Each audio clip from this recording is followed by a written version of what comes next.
Okay, good evening, everybody. Arun here, and lovely to meet you here this evening on a cold winter's November evening. Now, excuse me, I've got a bit of a cold, so I'm just trying to recover from that. But today, I'm going to be talking about the budget that was announced today by our friend Rachel Reeves. I'll keep this relatively swift, okay, maybe for 20 minutes, and just run through some of the key points that came through the budget. I don't know if people were aware, they saw the news, but the actual budget was released in advance by mistake by the Office of Budget and Responsibility, Budgetary Responsibility, on their website. And I don't think Rachel Reeves was too pleased by that. Maybe it was politically motivated, that release. Who knows? Okay, but that's what happened. So a lot of the stuff that she talked about at 12:30 was actually on other websites earlier on.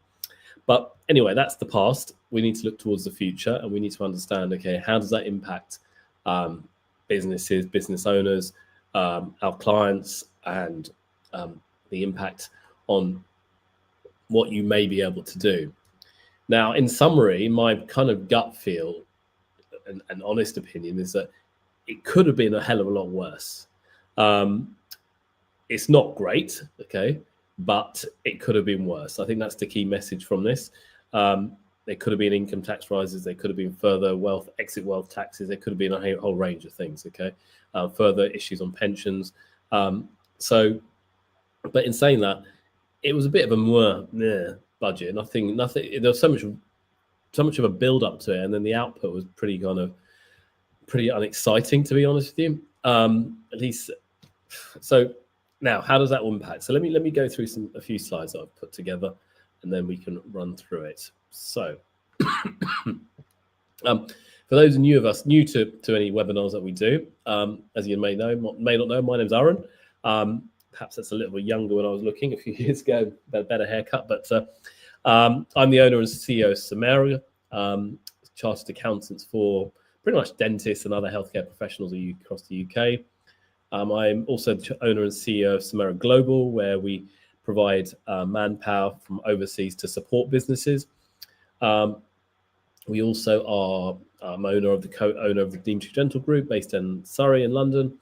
And kind of my experience has been significant in the dental sector, working with dentists of all shapes and sizes, from associates all the way to practice owners and everyone in between.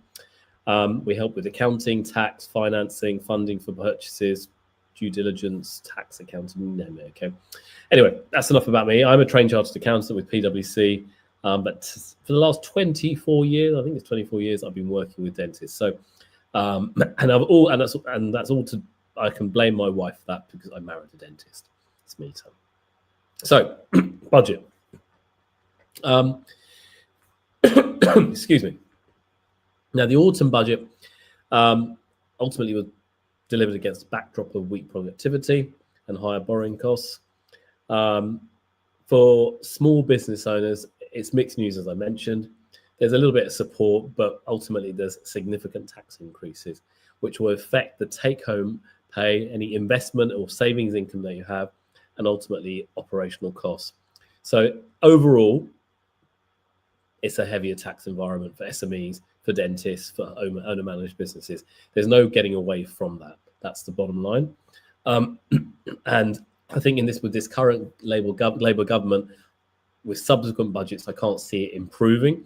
It may stay the same, but it may even get worse over the next few years. So my gut is telling me they'll make these changes, but I don't think the public will be too pleased with them. I don't think businesses are overly pleased with the budget. I don't think it's as bad as it could have been. So that's why the stock market rose today. But I think that the Labour government are probably signing their death warrant, I think, for certainly from a business perspective. So what are the changes? Right, from April 2026, dividend tax rates are going up. So if you are paying yourself a dividend from your limited company, the basic rate dividend tax increases to 10.75, high rate to 35.75, and the additional rate to 41.35. The allowance of £500 remains, and bottom line, this reduces the efficiency of the salary and dividend model, which is quite often used by our clients in extracting money. Directors extracting higher dividends will see reduced net income. So dividend tax in a nutshell, gone up by 2% from April 26. Not great. The other big issue, which seems to be which is called fiscal drag in a nutshell, is that personal allowances are ultimately frozen for tax purposes. So what that means is that if salaries are going up or your earnings are going up, the tax bands still stay the same. So if your salary is risen at a higher rate, the actual tax band is still stayed the same. So you are then taxed ultimately higher. More money goes to tax.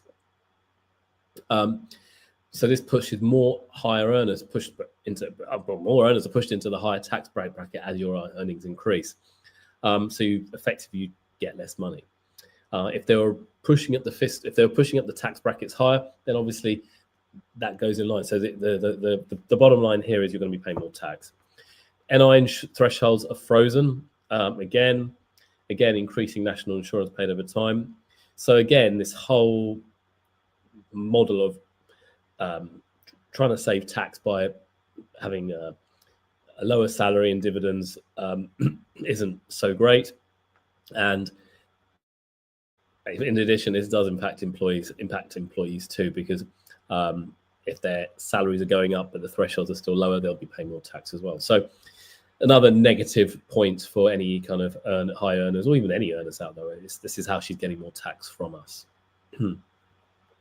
Corporation tax, that's remained the same at 25%, which is fine, but capital allowance is reduced, meaning lower upfront tax relief on equipment, machinery, and qualified assets. So you might want to start thinking about when you're going to invest in equipment. It may be better to start investing in that earlier rather than later. It impacts things like healthcare businesses, dentists, doctors, clinics, all these equipment-heavy sectors. So you need to review when the dates are, and also then look about when you're going to be spending money. That's going to be really important as well. The other big note again highlighted in this budget was from April 29. So it's still a number of years away. And I think that's one of the points that I picked up on. A lot of these things aren't happening immediately. Some are, but a lot are happening in 2-3 years down the line. It's all kind of factored in. And I think Rachel Reeves was very positive. Oh, our forecasts are going to be accurate based on all this information. Everything's happening. But what I've learned from experience that these forecasts are rarely accurate, and they rarely meet the targets. But anyway, on the pension side of things, a salary sacrifice pension contribution, anything over $2,000 per year, will attract employer and employer national insurance. So currently, salary sacrifice avoids national insurance entirely, which has been very effective for business owners. Now, this change removes much of the NI advantage on higher contributions. Small business owners using pensions to extract value tax efficiently will face higher NI costs, and employers offering enhanced pensions will also face increased national insurance liability. So in a nutshell, she's coming after us with our pension contributions. So anything over $2,000 a year will attract employer and employee NI. Not great. So far, so negative. Other taxes in addition, and this is it's still not good. Things on savings. If you're a landlord, all these other things, you'll get taxed another 2 percentage points on rental income will be taxed. Other investment income will taxed by 2%. Other diversified income, properties or investment, you'll get 2% taxed on that, an additional 2% tax. And this is all on top of all the taxes we've talked about in the dividend tax increases and the the tax thresholds we've discussed already as well. So what does this mean? What does this actually mean? Well, you've got higher taxes, reduced allowances, therefore the complexity of salary, dividend, pension planning increases, requiring more detailed financial advice. Yes, that's more. That means you're going to need to talk to people like myself, perhaps more. This means that accountants will have to help navigate this better. many kind of analysts are warning that the budget reduces incentives for small business growth and formation and growth, and more planning is required to optimize tax efficiency across all income types. Now, in my view, I think it was inevitable that we're going to get taxes were going to rise. She hasn't increased the rate of VAT. She hasn't increased the rate of income tax, but she's done all these other sneaky little tricks to grab more tax. So what does that actually mean for you as a business owner? What can you do? Well, I don't think you should be booking your flight to Dubai or to Monaco or to Italy or to wherever it may be, that may be sunnier climes, if you want to be part of the UK establishment and part of the UK kind of environment. But the inevitable is that they need to raise tax, and we as maybe business owners or maybe higher rate earners will be penalised and taxed for that. Now, does that discourage investment? Does that discourage entrepreneurship? Maybe for some people it may do. But in my view, ultimately, you just got to keep going forward and keep pushing forward in this whole situation and seek out the best advice possible for your business. Now, there have been some support measures implemented and kind of highlighted.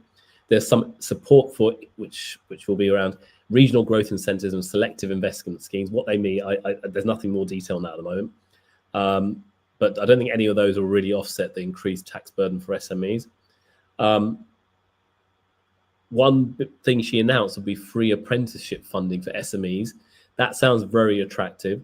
So if you're trying to hire young people under 25 to come on to apprenticeships, they're saying it's free.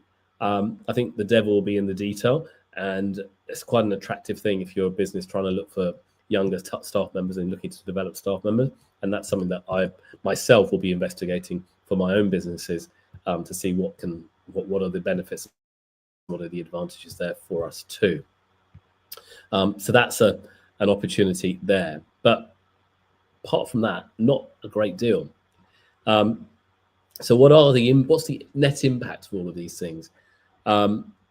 Profit extraction via dividends becomes less tax efficient, bottom line. So if you've got a limited company, taking more money out via dividends is definitely less tax efficient now. But if you've got a company, there's probably not any other way to do it. You're not really going to dissolve the company. It's not really the right things to do. There'll be reduced capital allowances on items you purchase for clinics, such as chairs, scanners, IT upgrades. Pension-based extraction strategies lose attraction due to the national insurance charges. Owners with rental or savings income face additional taxation. So all of these things compound, and really what you need to start thinking about is cash flow planning becomes a lot more essential due to combined tax pressures. So there's all the taxes and further national insurance, income tax, the fiscal drag, and ultimately people like dentists, doctors, legal accountants are all going to be affected by this. And I was just looking at my own firm, looking at my wife's business. There's no doubt we'll be affected by this. Now, how do we minimize the impact? Good question. Now, the danger is that you put your prices up and that's inflationary, then that could have an impact on demand. And the government doesn't want it to be inflationary, because if you put the prices up, they might have to raise interest rates to bring inflation down again. So I hope they know what they're doing. To me, I don't think they do know what they're doing. That's my own personal opinion. And I think one of the really key points here is that I listened to the whole budget today, and then I heard Kemi Badenoch briefly afterwards. I didn't listen to the whole thing of hers. And none of this actually inspired me, okay? How are they supposed to inspire business? They're not inspiring anyone to go for it, to invest into the UK economy. They say they want UK to be the best business environment in the world. They want to attract investment from all over the world. But yet they've raised these taxes and they haven't really inspired me as a business owner. I'm just an average business owner here in the UK. And I'm sure many, many other people feel similarly. So let's see what happens, okay, over the next year or two. But what can we do? We have to suck it up and see. We have to seek out the best advice, and we have to keep going. We have to keep pushing. We have to keep trying. We have to keep keep the hustle alive, as they say. So I strongly suggest not to get down by all of this, okay? It's an inevitability. Taxes, as they say, and death are the inevitabilities of life. And this is just a further reminder of today's budget. So just to put the nail in the coffin, for anyone who's wealthy enough and has big houses or is aspiring to own a big house, they're saying from 2028, there'll be a further tax, a mansion tax, ultimately, on houses worth more than £2 million. And if you have houses, if you're lucky enough to have a house that's over 5 million, that's going to be about £7,500 on top of your existing council tax. So it may not impact you, but it just seems to be penalising. This budget seems to be penalising the people who have aspirations, who want to grow and who want to develop. And people may think, well, why do I want to buy a £2 million house now or 5 million? I'll just stick with something smaller. I don't know. Okay, it's just this is the vibe I got, and I understand that she wants to fund the government and improve schooling and the NHS. I get that personally. I think that's a great idea, and that's needed.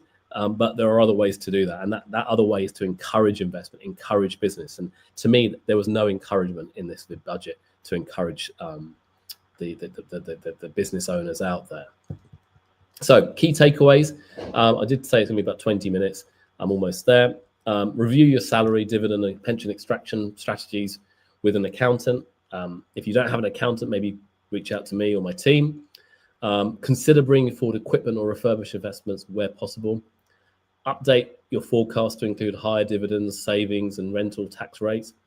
Prepare for fiscal drag, as thresholds are now frozen until 2031. Ultimately, budget for increased compliance and advisory costs. Yes, that's me. My costs, accountants' costs, advisors' costs. And really, ultimately, take a multi-year planning approach to optimize tax efficiency under the new rules. Don't just look at it in isolation in 1 year. Don't look at it and say, oh my God, it's too high. I need to do some. Don't be rash. Okay, just think through all the options. Talk to all the right people.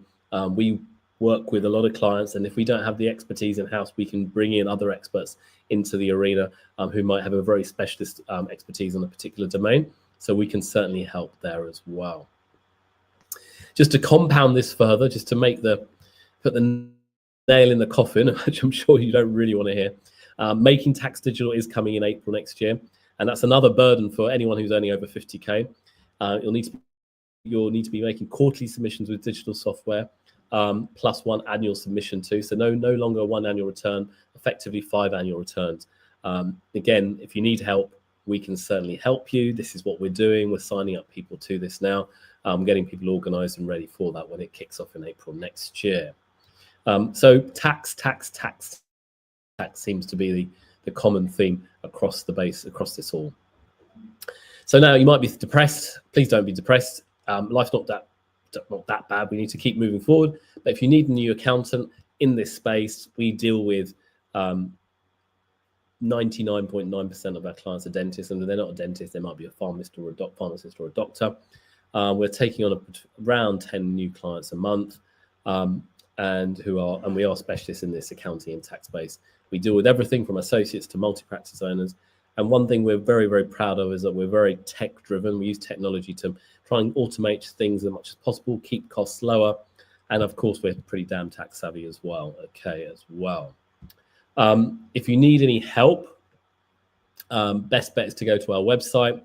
There's tons of information there. Book a call with myself or perhaps my colleague Natasha. And there's for a free kind of Calendly link on there, and you can book a call with us. Let's just discuss your particular needs. And I suppose increasingly, we know it's a tough tax environment, but, and my last phrase here is focus on what you can control, okay? You aren't going to be able to control what Rachel Reeves says. You aren't going to be able to control what the tax rates are. You aren't going to control what HMRC is going to demand from you. You can only focus on what you can control. That firstly starts with your mindset. Secondly, the work that you do, the effort you put in, the strategies you put into place in your business. And if you focus on that, and tax is an inevitability, we're going to have to pay that anyway. We can help you with all the accounting, finance, tax, and all the strategies that you need to kind of grow your business. So my take from this whole budget is, honestly, I'm double downing, okay, on everything in my business. in my wife's businesses, on my Samera side, the financing side, we're double downing on everything. If they're going to take tax, I'm going to have to make more money, bottom line. And that's kind of the game plan. One of the areas that we're also working with clients now, and I had another inquiry today, is that I think as costs are rising, people are looking at other business models. And we have people talking to us now about saying, well, actually, can you provide manpower to answer phones or deal with WhatsApp messages or calls or emails overseas? And that's what we're providing now. We provide manpower overseas. There'll be no national insurance, no employer's tax or employee tax, employer's tax, none of that stuff. And it'll be significantly lower rates as well, whilst also attracting good quality talent as well. So that's another area that we can help with on our whole offshore team. And we're even helping clients set up their own offshore operations as well. So all in all, we are here. We're not going anywhere. We've been here for 24 years. I think we'll be here for another 24 years. No one's going to kick me out of the country. I'm quite happy here in the UK, despite having to pay a hell of a lot more tax. My children might be unhappy when they have to pay my inheritance tax bill, but their inheritance tax bill rather, at some point in the future, unless I plan it right.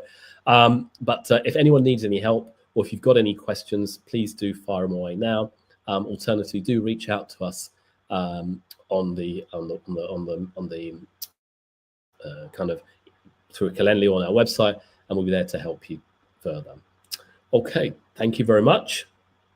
I hope I didn't depress your evening too much. I'm going to go and have some dinner, and I hope everybody has a lovely evening and makes the most of what the life has to offer. Thanks very much. Good evening.